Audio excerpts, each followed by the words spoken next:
Friends, welcome back to my channel. तो चलिए शुरू करते हैं आज के क्वेश्चंस। तो आज के क्वेश्चन हैं आपका आरआरबी ग्रुप डी। चलिए शुरू करते हैं।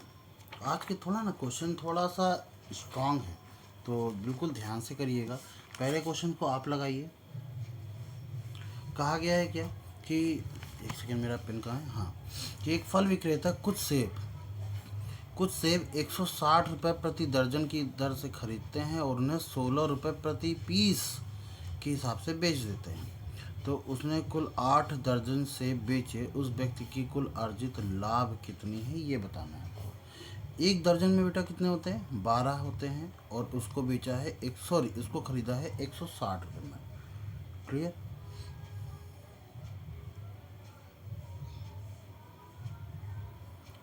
कुछ सेब 160 रुपये प्रति दर्जन के हिसाब से और 16 रुपये प्रति पीस के हिसाब से बेचते हैं। अच्छा, एक चीज़ बताना, एक दर्जन में ही ले लें, एक दर्जन में ही ले लें, ठीक है। तो ये एक दर्जन हो गया 160 रुपये का, और 16 रुपये प्रति पीस का मतलब हो गया अगर वो 12 केले बेचेगा, केला क्या है? सेब है, सॉरी केला नहीं है। 12 सेब बेचेगा तो 16 × 12, ये उसका हो गया सेलिंग अमाउंट, जो कि कितना हो जाएगा? 192। मल्टीपल कर दीजिएगा, ठीक है, 192 हो जाएगा। 160 रुपये में वो खरीद रहा है और 92 रुपये में बेच रहा है, तो एक पर वो कितने का प्रॉफिट कमा रहा है? माइनस करके देखेंगे तो 32 रुपये का प्रॉफिट कमा रहा है। यस या नो? तो 32 का प्रॉफिट ओवरऑल। अब देखो 8, क्योंकि केले सॉरी 8 दर्जन को खरीदने हैं, तो 8 दूनी 16 की 6 हासिल लगा 1, 8 त्रिक 24 और 1 25, 256, 256, ये हमारा आंसर आ जाएगा। ठीक है, सॉरी वो काला हो गया, तो इसलिए वीडियो को पॉज करना पड़ा। चलिए इसको देखते हैं। कह रहा है कि x की पावर 5x की पावर 3x की पावर 3, 2x की पावर 2 प्लस 9 को x-2 से विभाजित करने पर शेषफल कितना आएगा? अगर मैं इसको विभाजित करता हूँ तो शेषफल निकालने के लिए x-2 = 0 करना पड़ेगा। x की वैल्यू कितनी हो जाएगी? 2 हो जाएगी। कलर चेंज कर दूँ क्या? एक जैसा कलर लग रहा है ना। तो अगर मैं 2 यहाँ रखता हूँ तो ये हो जाएगा 2 की पावर कितना? 5 -5 और 2 की पावर कितना? 4 प्लस 3, 2 की पावर यहाँ पर आ जाएगा 3 प्लस 2 और 2 की पावर 2 और प्लस का 9। 2 की पावर 5 का मतलब हो गया 32 माइनस 2 की पावर 4, तो ये हो जाएगा 16, 16 5 जा 80। क्लियर? प्लस 2 2 जा 4 2 जा 8, 8 3 जा 24, 2 2 जा 4, 4 2 जा 8 प्लस 9, ये हो गया। अब इसको सॉल्व करेंगे। हाँ, कितना आ जाएगा? अगर मैं इसको सॉल्व करूँ तो आ जाएगा 73 माइनस 80, यानी माइनस का 7, जो कि हमारा ऑप्शन नंबर डी सही होगा। क्लियर? चलिए अगला करते हैं।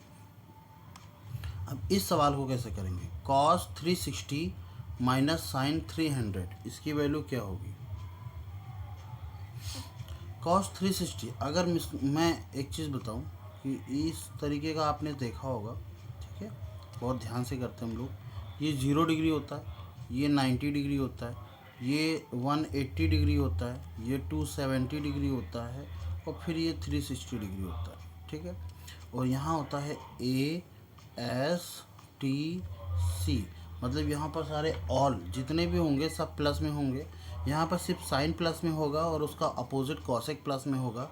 बाकी सब में अगर कोई भी रीज़न इस रीज़न पर आता है तो निगेटिव लगेगा। यहाँ टैन और कॉट के लिए वही चीज़ है, यहाँ कॉस और सेक के लिए वही चीज़ है। ठीक है, अब लिखा हुआ है 240।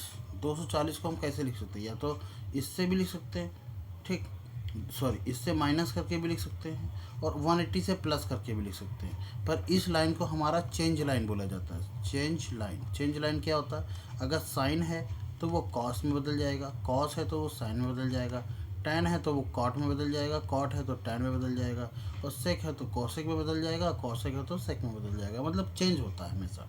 तो हम इसका इस्तेमाल ना ही करें, ज़्यादा सही है। क्यों कॉम्प्लिकेटेड करें? इसका इस्तेमाल कर लेते हैं। यानी हम लिखते हैं क्या? सॉरी साइन नहीं है, कॉस है। हम लिखते हैं क्या? कॉस 240 है, इसको लिखते हैं 180 प्लस 60, कोई दिक्कत? माइनस साइन और 300 को लिखेंगे क्या, 360 -60। कोई दिक्कत? देखो ये 300 लिखा हुआ है, ये 240 लिखा हुआ है। अब कॉस 180 प्लस थीटा, तो 180 प्लस 180 से ज़्यादा जा रहे हैं, यहाँ पर कह रहा है tan या cot प्लस में होगा, बाकी सब माइनस में हो जाएंगे। ठीक है, तो माइनस लगा लीजिए और cos 60 लिख लीजिए। फिर माइनस का ये साइन 360 माइनस, तो 360 से पहले ही जाएंगे, यहाँ सिर्फ कॉस और कॉस और सेक प्लस में होगा, यहाँ साइन आ गया तो ये भी माइनस लगेगा, पर ये माइनस माइनस क्या बना देंगे, इसको प्लस बना देंगे, तो हो जाएगा ये साइन 60। कोई दिक्कत? अब कॉस 60 की वैल्यू क्या होती है, 1/2 विथ माइनस साइन, और प्लस का इसकी वैल्यू होती है √3/2। अब √3 -1 अपॉन 2, तो ये आ जाएगा, क्या हुआ भाई, फंसने क्यों लगा है, √3 -1 अपॉन 2, और ये वैल्यू कहाँ लिखी हुई है, √3 -1 अपॉन 2, ऑप्शन नंबर ए में लिखी हुई। तो मैंने आपको डिटेल में बताया इस वजह से, बाकी आप डायरेक्टली इस पार्ट को लिखेंगे, या हो सके तो आप इस पार्ट को लिखिए और उसके बाद सीधा ये आंसर लिखिए। आप जितने चाहो उतने स्टेप स्किप कर सकते हैं। ठीक है, एक और चीज़ है मैं बता दूं कि जैसे हम लोगों का या कोई भी टीचर होता है, उसका काम क्या होता है, आपको एक्सप्लेन करना। आपको शॉर्ट ट्रिक अगर वहाँ लगाने लगेगा ना बोर्ड पर या इसी पेन टैब पर, तो फिर आप समझ नहीं पाओगे। आप अपना पूरी तरीके से, मैं हमेशा ये चीज़ कहता हूँ कि आपको पूरा अच्छे से प्रॉपर तरीके से आना चाहिए बेसिक लेवल पर।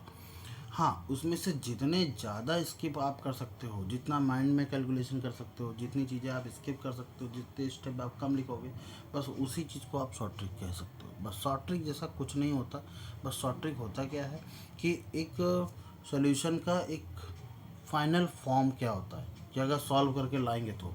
अब लोग सॉल्व नहीं करते, सीधा वो फाइनल फॉर्म याद कर लेते हैं, और जिसकी वजह से अगर क्वेश्चन में थोड़ा सा दिक्कत आती है तो उनका शॉर्ट ट्रिक काम नहीं करती और फिर वो गड़बड़ हो जाता है। ठीक है, और ये समय भाई शॉर्ट ट्रिक वाला है भी नहीं, क्योंकि ऐसा क्वेश्चन नहीं पूछ रहा आपसे कि डायरेक्टली शॉर्ट ट्रिक से सॉल्व हो जाए। अगर आप देखें तो 25 क्वेश्चन में से मुश्किल से 7-8 क्वेश्चन ही ऐसे आते हैं, बाकी 10-12 क्वेश्चन ऐसे आते हैं जो अच्छे से सॉल्व होते हैं, और 2-4 क्वेश्चन तो ऐसे दे देते हैं जो आपको फंसाने के लिए देते हैं, ताकि आप वहाँ फंसो और आपकी गाड़ी रुके। चलिए इसको देखते हैं। कह रहा है कि n 3 अंकों की सबसे बड़ी संख्या है, जो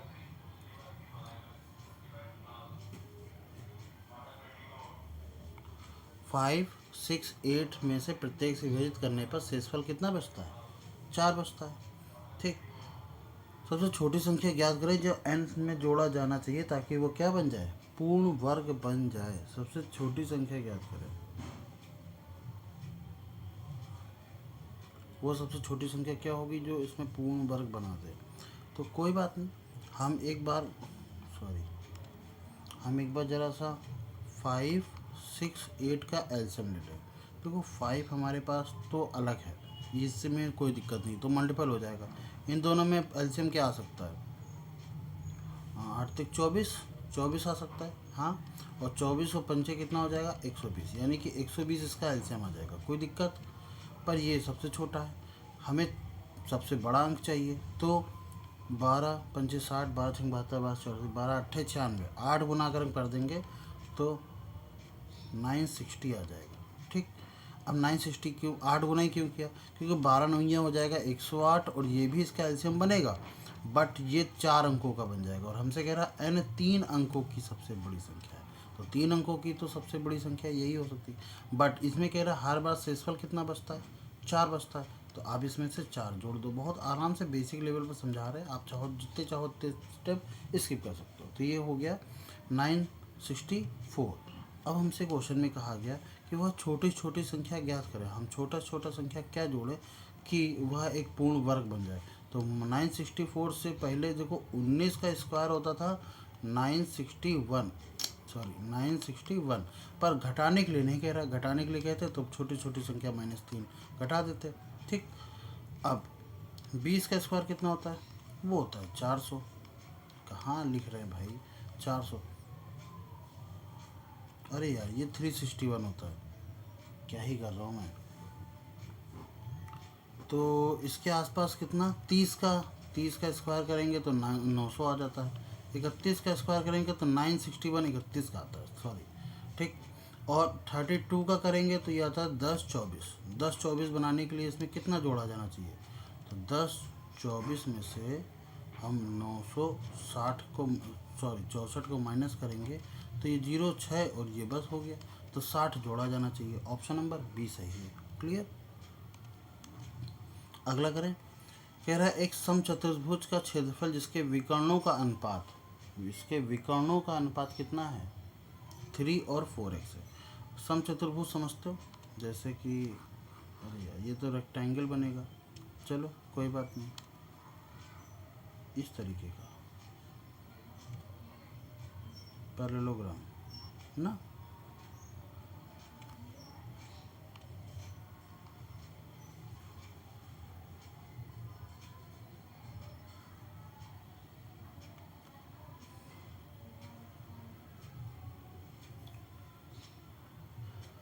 अरे भाई बहुत टाइम लग रहा है इसमें तो, ठीक है। तो ये हो गया समचतुर्भुज, इसके एक विकर्ण ये रहा डायगोनल, ये हो गया 3x, और एक विकर्ण ये रहा, इसको बोलेंगे हम 2x। तो d1 बेसिकली d1 की वैल्यू 3x है और d2 की वैल्यू कितनी है 2x। कह रहा है इसका इतना क्षेत्रफल है, कितना 1728। तो फॉर्मूला क्या होता है, एरिया ऑफ पैरेललोग्राम, उसका एरिया फार्मूला होता है 1/2 d1 इंटू d2। ठीक है, ये फार्मूला होता है अगर डायगोनल दिया गया हो तो। एरिया आपको 1728 दे रखा है, इज इक्वल टू 1/2 हो गया, और d1 की वैल्यू कितनी है 3x है, और d2 की वैल्यू कितनी है 2x है। जाहिर सी बात है कि हम 2 से इसको काट सकते हैं बहुत आसानी से।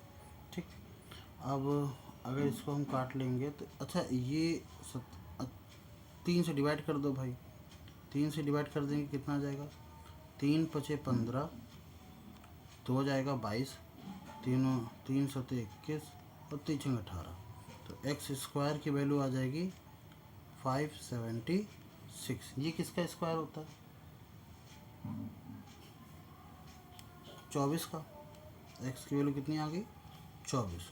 अब 24 का मतलब है पहला डायगोनल 24 तक 72 हो जाएगा, और दूसरा डायगोनल 24 दूना 48 हो जाएगा।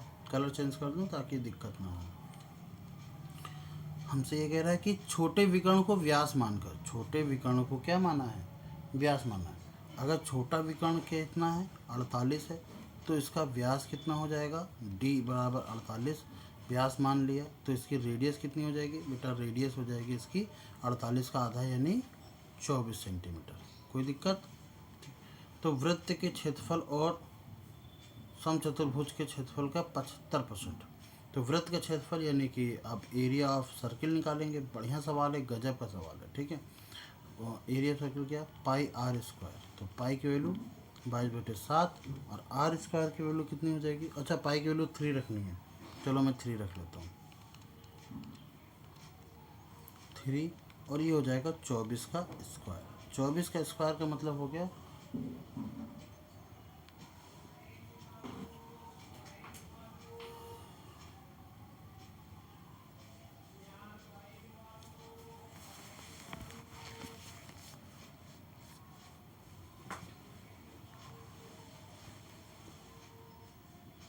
576 इंटू 3। तो 6 3 18 किया 88 लगाए, 7 21 22 के 2 80 लगे 2, 5 3 15 16 17 17 28। ये क्या हुआ भाई, कुछ गड़बड़ हुआ क्या।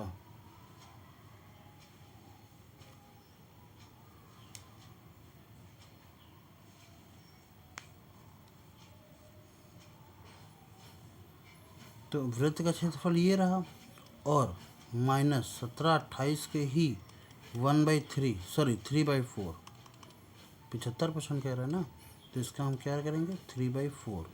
तो एक्चुअली में ये कॉमन कर लो, तो 17/28 मैं कॉमन कलर कर लेता हूँ दूसरा, और ये हो जाएगा 4 - 3 यानी कि 1/4। तो 4 से इसको करेंगे, 4 चौक 16, 4 3 12, 4 दूनी 8, 432, ये आंसर आ जाएगा। ठीक है, बढ़िया सवाल था, थोड़ा गुमराह करने वाला सवाल, कैलकुलेशन है थोड़ी सी। इसमें कैलकुलेशन मान लें कि है।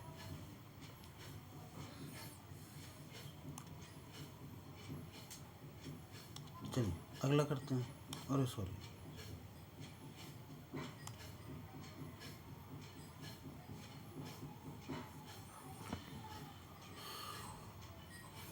Five two seven six 746x, यह 6 अंकों की संख्या है जो 6 से विभाज्य है लेकिन 5 से नहीं है। तो इसकी वैल्यू क्या होगी? तो ये वैल्यू ना 6 से विभाज्य है। देखो 5, 2, 7, 4, 6 और यहाँ लिखा हुआ है x। ये 6 से विभाज्य है लेकिन 5 से विभाज्य नहीं है। 5 से विभाज्य नहीं है मतलब ये 0 और 5 यहाँ पर तो आएगा ही नहीं। तो यहाँ पर क्या क्या आ सकता है? 6 से विभाज्य होने का मतलब ये है कि कोई संख्या कैसी होनी चाहिए? पहली बात तो वो ऑड नहीं होनी चाहिए। क्यों? क्योंकि वो संख्या 2 और 3 दोनों से विभाज्य होना चाहिए। तो 3 से विभाज्य होने के लिए तो ऑड हो कोई बात नहीं, पर 2 से विभाज्य होने के लिए वो संख्या आखिरी में ऑड नहीं होना चाहिए। तो आखिरी में आता है 4, 2, 4, 6, 8। इन 4 में से कोई भी एक संख्या हो सकती है। तो पहले हम 2 से विभाज्य वाले, तो अब ये सारे संख्या अगर रख देते हैं यहाँ पर तो संख्या 2 से विभाज्य हो जाएगी। तो 3 से वाला चेक कर लेते हैं। तो 5, 2, 7, 7, 14, 14, 4, 18, 18, 6, 24। तो 24 प्लस x में कितना करें जो 3 से विभाज्य हो जाए? क्या मैं 2 रखूँगा तो यहाँ पर 26 3 से विभाज्य होगा? नहीं, तो 2 नहीं होगा। 4 रखूँगा तो क्या 28 3 से विभाज्य होगा? बिल्कुल नहीं, वो भी नहीं होगा। क्या 6 रखूँगा 30 आ जाएगा विभाज्य? हाँ, ये संख्या तो आ जाएगी। पर फिर से 2 रखने से जरा 28 रखेंगे तो फिर 32 हो जाएगा जो कि विभाज्य नहीं होगा। तो हमारा हो जाएगा क्या? x की वैल्यू कितनी हो जाएगी? 6।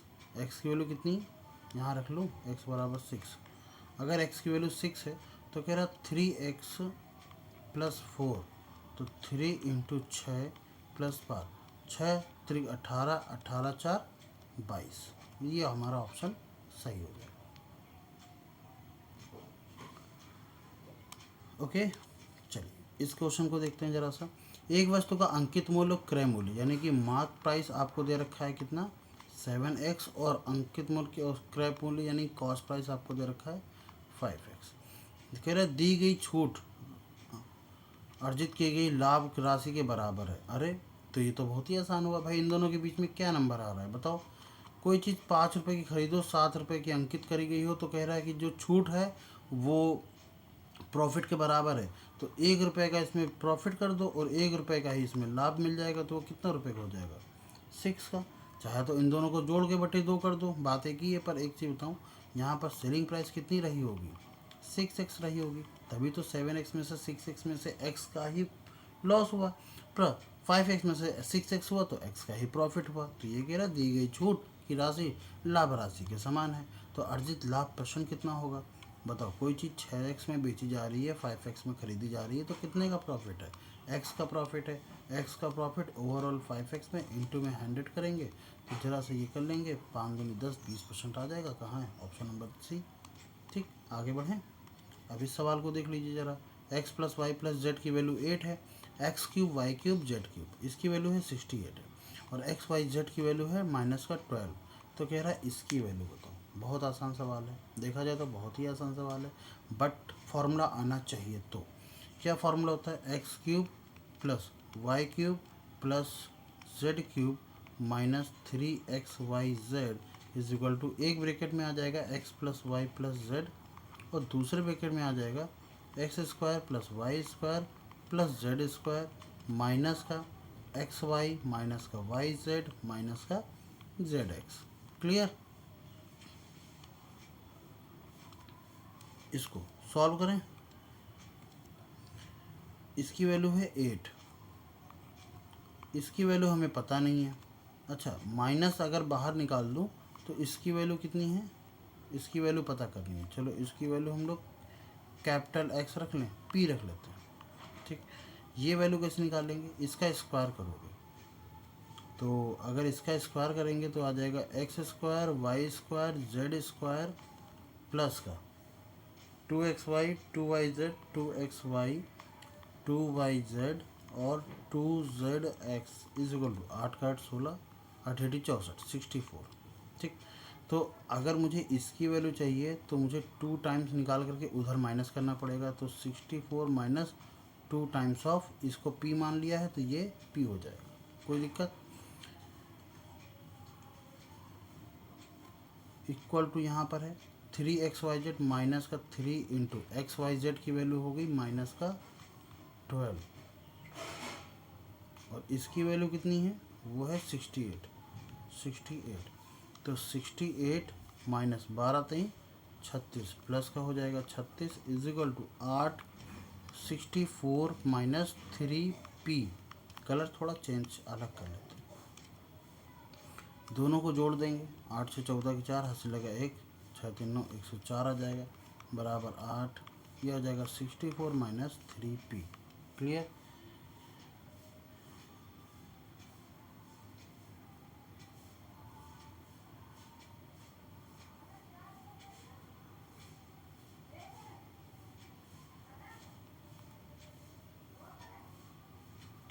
तो 13 8 104 होता है, 13 आ जाएगा। ये उधर जाएगा तो कितना हो जाएगा माइनस का, तो 64 में से 13 माइनस करेंगे, ये आ जाएगा 1 और 5 51।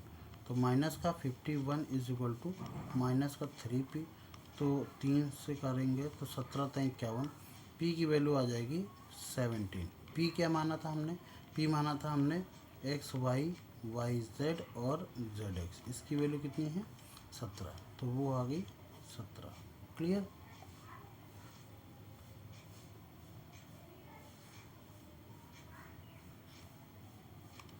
चलिए अगला इस सवाल को देखते हैं जरा। आज बढ़िया सवाल हैं सारे। कह रहा है कि एक त्रिभुज ए बी सी में बी सी पर डी बिंदु है जिससे बी ए डी, अच्छा एक त्रिभुज बना लेते हैं हम कोई भी, कैसा भी करके। ठीक,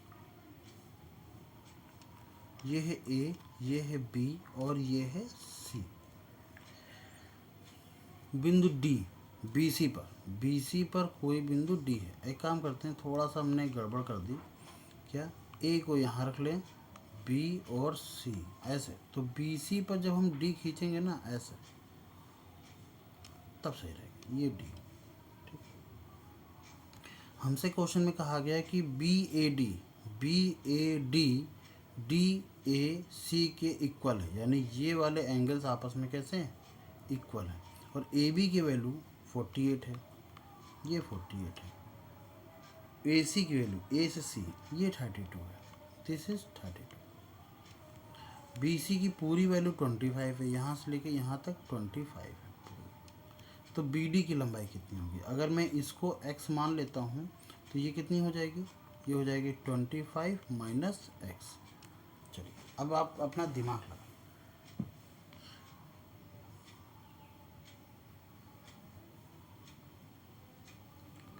थोड़ा सा दिमाग लगाइए, देखते हैं।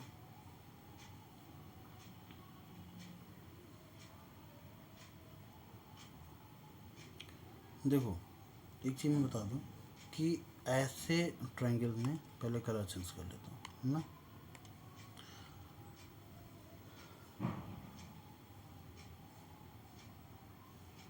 ये एंगल सेम है, ये एंगल सेम है, ठीक, ये एंगल आपको सेम मिल जाएंगे और ये लाइन आपको कॉमन मिल जाएगी।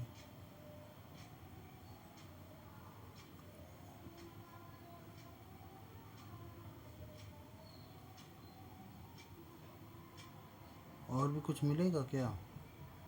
मुझे नहीं लग रहा कुछ मिलेगा। बी डी एक बिंदु है, चलो इसके साथ इसका रेशियो यानी 48 का x के साथ रेशियो, 32 का इसका रेशियो, ये हमेशा कैसे रहते हैं, इक्वल रहते हैं। तो 48 upon x is equal to 32 upon 25 minus x. Clear? 16 32, 16 3 48, 16 का 16, 16 दूनी 32, 2 से मल्टीपल करेंगे, 3 से इधर करेंगे तो ये आ जाएगा 2x, 25 3 75 माइनस का 3x, ये उधर आ जाएगा तो ये आ जाएगा 5x इज इक्वल टू 75। तो 15 5 75, ये आ जाएगा 15। और जब 15 वैल्यू आ जाएगी तो बी डी की वैल्यू कितनी आ जाएगी, 15। क्लियर?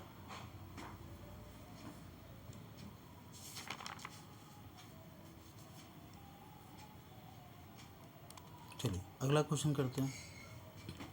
कह रहा अकेले काम करने पर ए और बी को क्रमशः 30 और 42 दिन लगते हैं। तो ए को लगते हैं 30 दिन, जबकि बी को लगते हैं 42 डेज यानी 42 दिन। एक काम कर सकते हैं, एक काम शुरू करता है एकांतर रूप से। अच्छा, इन दोनों का एलसीएम कितना हो जाएगा? 21 दूना 42 यानी 210। ठीक, ये 3 तो इसी में चला जाएगा, बस 10 से कोई लेना देना नहीं है, इसलिए 210 आ जाएगा। 21 इंटू 3 करें, ये आ जाएगा 7, और अपॉन में करेंगे और 42 का करेंगे तो ये आ जाएगा 5। अच्छा, कह रहा है कि एकांतर रूप से काम करते हैं, समान काम को पूरा करने के लिए उनके लिया गया कुल समय कितना होगा? इतना काम करना है। 7 और 5 मिल करके कितना काम करेंगे? 12। ये 12 2 दिन का काम है, ये ध्यान रखिएगा।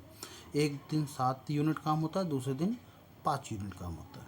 ठीक है, तो 12 से ज़रा सा हम इसको डिवाइड करेंगे, कितना आ जाएगा? 12 से 210 को डिवाइड करेंगे तो 12 एक 9 12, ये आ जाएगा 9। 12 अट्ठे 96 होता है, 12 सते 84 84, तो बचेगा 6 यूनिट। और 17 का, ये 17 दिन नहीं आएंगे, 17 दूनी, क्योंकि 2 दिन का काम है हमने बताया था, तो 17 दूनी 34, 34 दिन ये हो गए। पर अभी भी काम 6 यूनिट बचा हुआ है। अब बारी किसकी है? अब बारी है ए की, तो 6 यूनिट काम वो ए 7 के हिसाब से करेगा, तो 34 6/7 ऑप्शन नंबर ए सही है। ठीक है,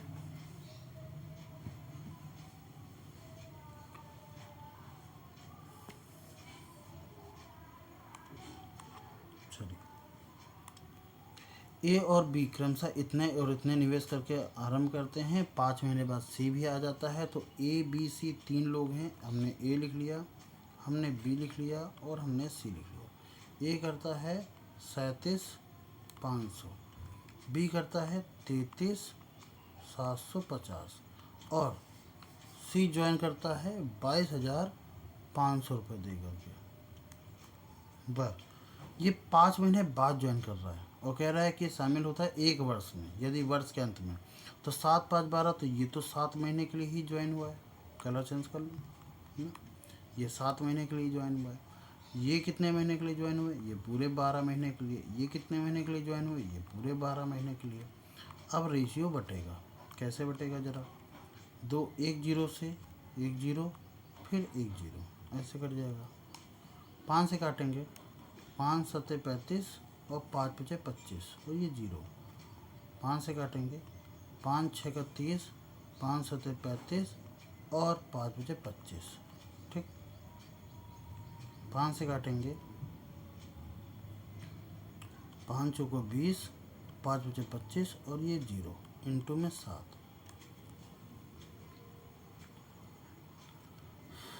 15 से काटूं डायरेक्टली, 15 तई 45 30, 15 चौको 60 और 15 पचे 75। ठीक है, इंटू में 12 है, इसके इंटू में 7 है, ध्यान रखना।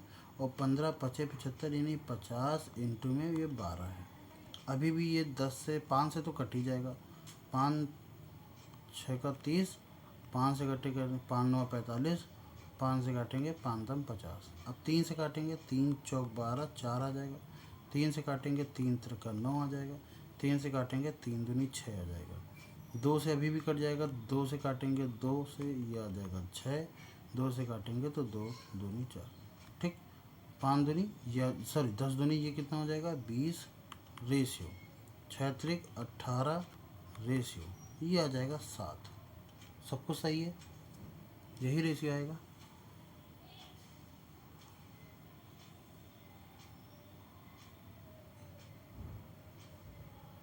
कुछ ज़्यादा तो नहीं काट दिया? अच्छा, ये कह रहा है कुल कितना कमाया है? 2100 कह रहे हैं, 21,600 रुपये, 21,600 रुपये कमाया है। तो बी का लाभ कितना होगा? बी का लाभ कितना है? 18 इंटू तीनों का एडिशन, तो 15 18 ये हो जाएगा 25 और 4 45, ये हो जाएगा 45 ना।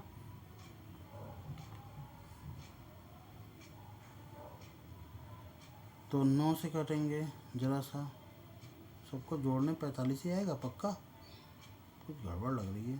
45 आएगा।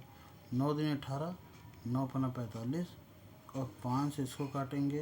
अच्छा, इसको 2 से गुणा कर दो तो इसको भी 2 से गुणा कर दो, तो 5 दूनी 10, ये 0 हट जाएगा। 2 दूनी 4, तो 0 4, 6 चौको 24 के 4 हाथ से लेगा 2, तो ये हो जाएगा 84, 2 86। थोड़ा ध्यान से करिएगा, अच्छा सवाल है, ठीक है, बढ़िया सवाल है, इसको बोलेंगे।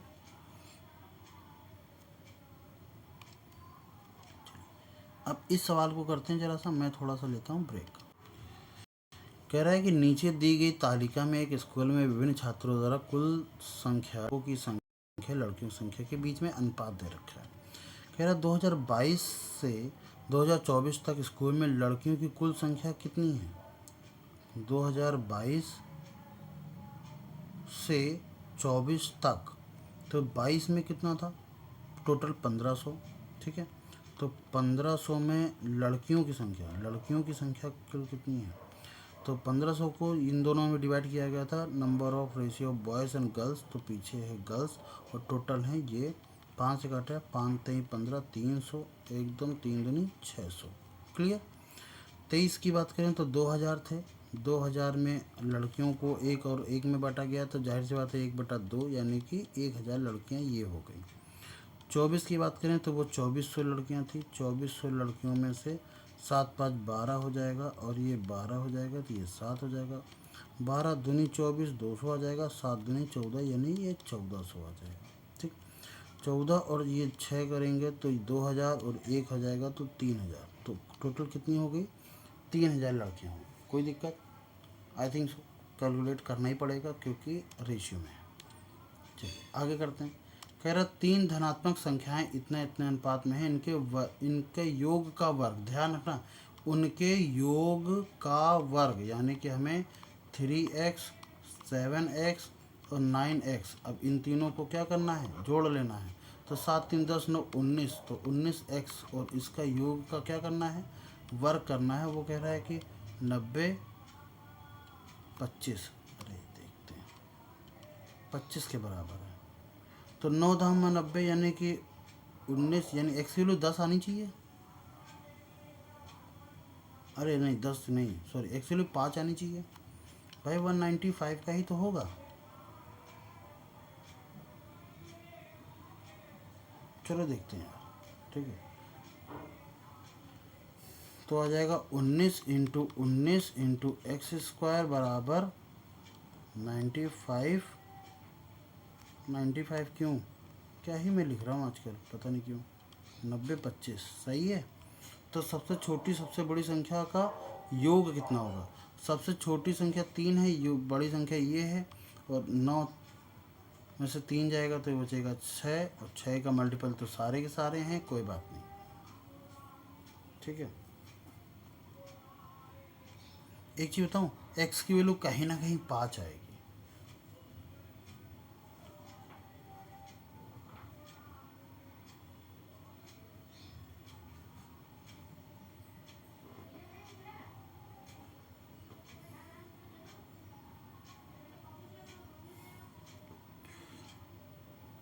तो 5 आएगी, तो 5 6 का 30, यानी 60 मुझे कहीं ना कहीं लग रहा है। देखते हैं क्या आंसर आता है, सॉल्व करें। तो 19 से काटेंगे इसको, 19 पचे 95 होता है, 19 चौक 76, 76,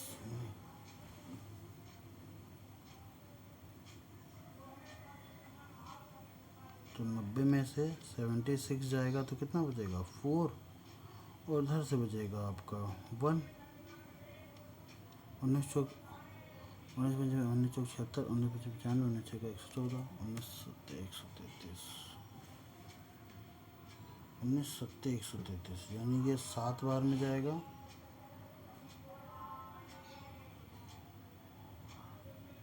यानी कि 4 7 और फिर आखिरी में 5, ये आ जाएगा, ठीक है।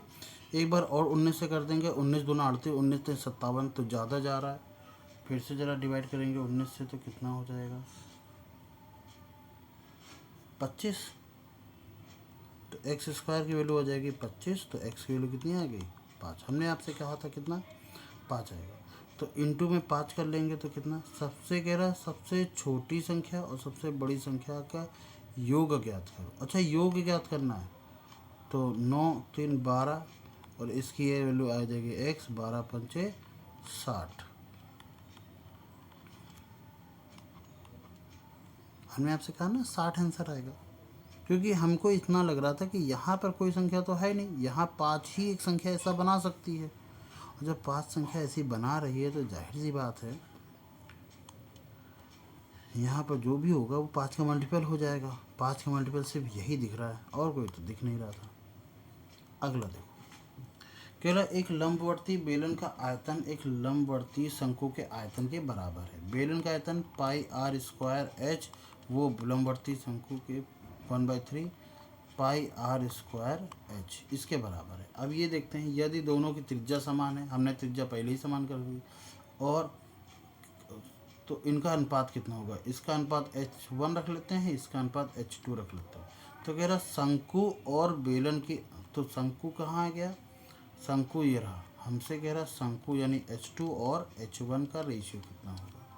ठीक, पाई से पाई कट गया, आर स्क्वायर से आर स्क्वायर कट गया, तो h2 अपॉन h1 की वैल्यू कितनी हो जाएगी, 3 और 1 हो गया आंसर। ठीक है, ये 3 वहाँ जाएगा, 3/1 is equal to h2 ratio h1 हो गया। ठीक, अगला कह रहा एक व्यक्ति 32,000 रुपये प्रति महीने कमाता है। एक महीने में उसके बॉस ने उसने वेतन 25% घटाया और फिर 40% बढ़ा दिया। तो भाई 32,000 रुपया वो कमा रहा है, पहले 25% घटाया यानी 3/25% घटाया यानी 3/4, 4 में से एक संख्या कम कर दी। ठीक है, 25% कम कर दिया, फिर कह रहा 40% बढ़ा दिया तो 140/100 ऐसे कर लीजिए, या 7/5 कर लीजिएगा, चाहे जैसे कर लो, 0 0 कर दो, 7 2 से काटोगे ये, 2 से काटोगे 5। अब कुछ हो सकता है, हाँ, 5 चौको 20 होता है, ये 20 और 20 से एक जीरो कट जाएगा, और 2 से काटोगे तो ये आ जाएगा 1600, और ये 7×21 आ जाएगा, तो 1600 इंटू 21, तो 16 का नाम 16 के 6 हाथ से लगा, 1 16 दूनी 32 और 1 33 और डबल जीरो लगा लो, ये 33,600 रुपये उसकी कीमत हो जाए, मतलब उसकी सैलरी हो जाएगी। आसान सवाल है, बढ़िया सवाल है।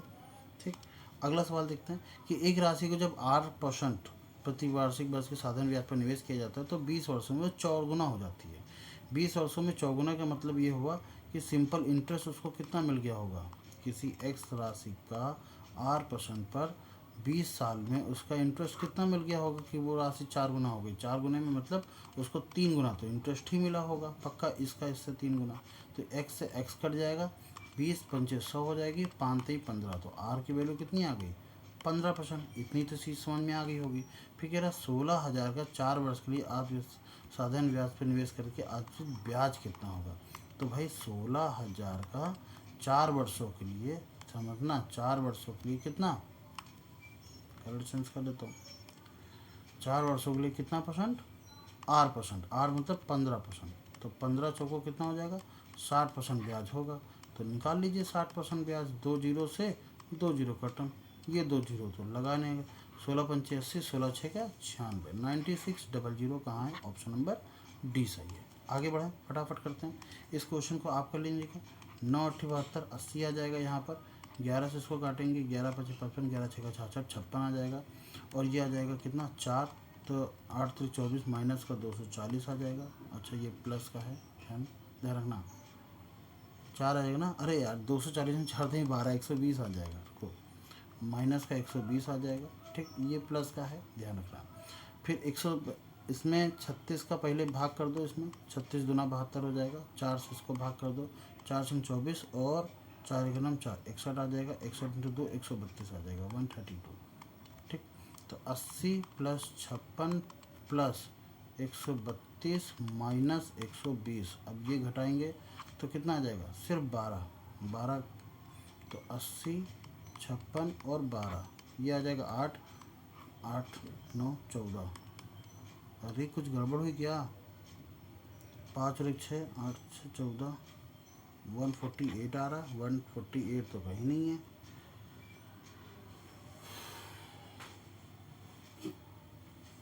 कहाँ गड़बड़ हुई देखो भाई, 138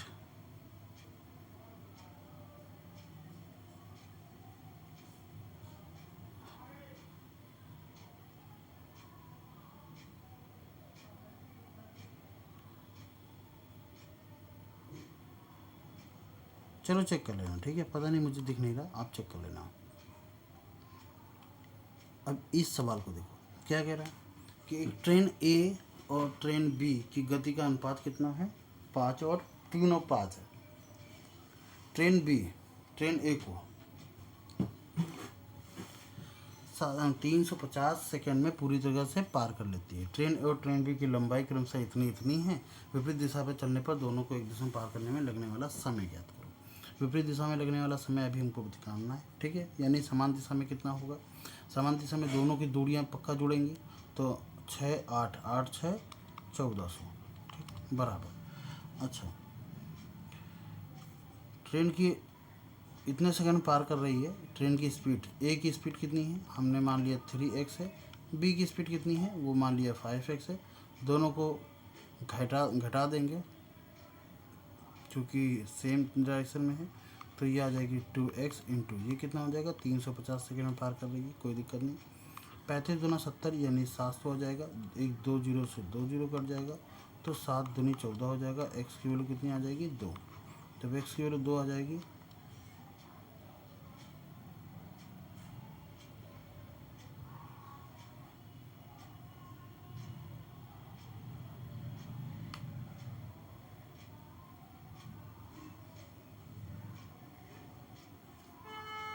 तो 3 दूनी 6 और 5 दूनी 10, क्या यही होगा पक्का, ये नहीं होना चाहिए भाई।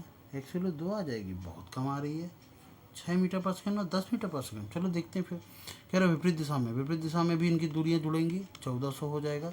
पर विपरीत दिशा में इनकी ट्रेनों की स्पीड क्या हो जाएगी, प्लस हो जाएगी, तो ये 16 हो जाएगा। इंटू समय पता नहीं कितना रहेगा। अच्छा, 1400 अपॉन में 16 इज इक्वल टू टी। अब सॉल्व करते हैं ज़रा सा, तो हो जाएगा कितना, 4 से काटेंगे तो ये आ जाएगा 25 और 4, 2 से काटेंगे 2 यानी 7, 7 पना 35 के 5 हासिल लगा 3, 7 3 21 22 23 24 बटे 2 करोगे। 7 दूनी 14 यार, कहाँ 7 3 21 कर रहे हैं। 7 दूनी 14, 7 पना 35 के 5 हासिल लगा 3 और 7 दूनी 14, 14 3 17 बटे 2, तो 8 दूनी 16 और 7 दूनी, तो 87.5, ऑप्शन नंबर बी सही है। क्लियर, आगे बढ़ते हैं। इस सवाल को देख लो, आगे पीछे हम लोग करेंगे। कह रहा है पी क्यू और एस द्वारा मिला करके, इसको थोड़ा ऊपर कर लेते हैं, ठीक है।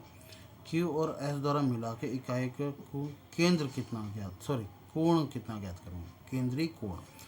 तो Q वाला कौन सा है, ये Q वाला है, यानी ये 21% वाला Q वाला है, ठीक है, 21% वाला। और S वाला ये पीला वाला है, तो 21 14 हो जाएगा कितना, 35% की बात करें तो नीचे हो जाएगा, और 3 से 60 डिग्री होता है पूरे जीरो में, तो 35 कुछ करें, 0 से 0, 5 से काटेंगे, 5 सत्ते 35, 5 से काटेंगे 5 दूनी 10, ये आ जाएगा 18 दूनी 36, 18 सत्ते कितना होता है, 18 पंचे 90, 18 से 100, 18 सत्ते 126, पक्का देखते हैं। 18 7 से 126।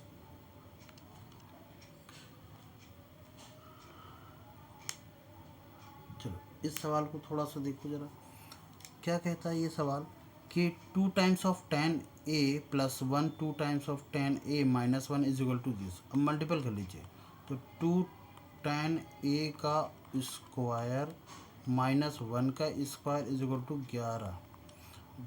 1 का स्क्वायर ये हो जाएगा, उधर जाएगा तो 2 दूनी 4 tan square a is equal to ये हो जाएगा कितना, 12, 4 3 12 हो जाएगा। तो tan a की वैल्यू कितनी हो जाएगी, √3, और tan a √3 में कितना परसेंट, कितने की वैल्यू होती है, tan होती है 60 की, तो a की वैल्यू कितनी हो जाएगी, 60। चलो a की वैल्यू को 60 होगी, तो कह रहा cos a की वैल्यू क्या होगी, cos a मतलब cos 60 की वैल्यू होती है √3/2, जो कि ऑप्शन नंबर सी में उपलब्ध है। क्लियर। अब इस सवाल को देखो, डेटा आपको दिख रहा है, एक सेकंड में डेटा को थोड़ा सा बड़ा कर देता हूँ, बस हो गया, डेटा आपको दिख रहा है, इसमें कोई दिक्कत की बात नहीं है। नीचे ऑप्शन बाद में भी मिल जाएंगे आपको, पहले सॉल्यूशन करना है, ठीक है। कह रहा है शहर पी और, इसको थोड़ा सा ऊपर रख देते हैं। इस शहर पी और आर में मलेरिया की कुल संख्या उस शहर में मलेरिया की संख्या का कितना परसेंटेज इसमें मलेरिया की संख्या सबसे कम है। तो पी और आर, पी में कितना है 250 है, आर में कितना है 150 है, दोनों को जोड़ देंगे तो कुल टोटल कितने हो जाएंगे 400 हो जाएंगे, ठीक। उस शहर में मलेरिया की संख्या का कितना परसेंट इसमें सबसे कम है, तो सबसे कम इनमें से देखा जाए तो 120 वाला है, 120, ठीक। अब ये कह रहा है इससे कितना कम है, परसेंटेज निकालने के लिए क्या करना है, जो ये लगाना है, एक जीरो से एक जीरो करेंगे, 4 से काटेंगे 4 दिन और 4 से इसका 4 3 12, यानी 1000 में 3 करेंगे तो कितना हो जाएगा 33, 3 3 3 1/3 परसेंटेज। कोई दिक्कत? देखते हैं ऑप्शन कहाँ है हमारे पास, ऑप्शन नंबर बी सही है।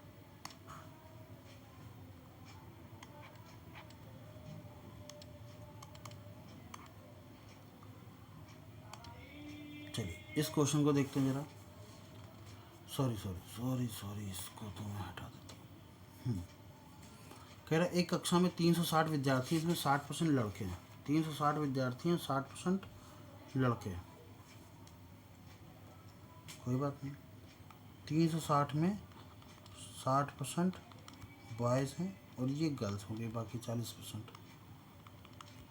तो 36 इंटू 6 करेंगे तो हो जाएगा 216 और 40% है, 36 दूना 72 दूनी 144, ये हो गई गर्ल्स। कह रहा 50% लड़कियाँ अनुपस्थित थीं, किसी दिन 50% लड़कियाँ अनुपस्थित थीं, तो 144 में से 72 ही अनुपस्थित थीं और 72 अनुपस्थित थे तो 72 उपस्थित भी थीं, ठीक है। ये उपस्थित वाले हैं, प्रेजेंट वाले की बात कर रहे हैं। और 48 लड़के अनुपस्थित थे, तो 216 में से हम 48 माइनस कर देंगे तो 8 दूनी 16, ये 8 आ जाएगा, तो इधर आ जाएगा 6 और कितना हो जाएगा 2, नहीं सॉरी 1,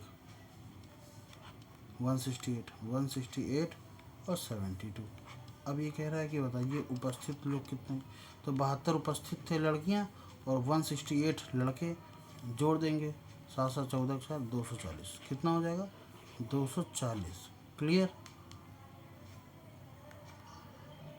ठीक है, आज के लिए इतना ही, हाँ बिल्कुल आज के लिए इतने ही। और आई होप सो सवाल आपको अच्छे लगे होंगे, बढ़िया सवाल थे, ठीक है। और इस तरीके के सवाल आते हैं। ग्रुप डी को आप हल्के में मत लेना, रेलवे के क्वेश्चन काफ़ी बड़े आ रहे हैं, तो मैंने सोचा थोड़ा सा इस स्तर को अलग करा जाए। थैंक यू वेरी मच, मिलते हैं नेक्स्ट वीडियो में। जय हिंद।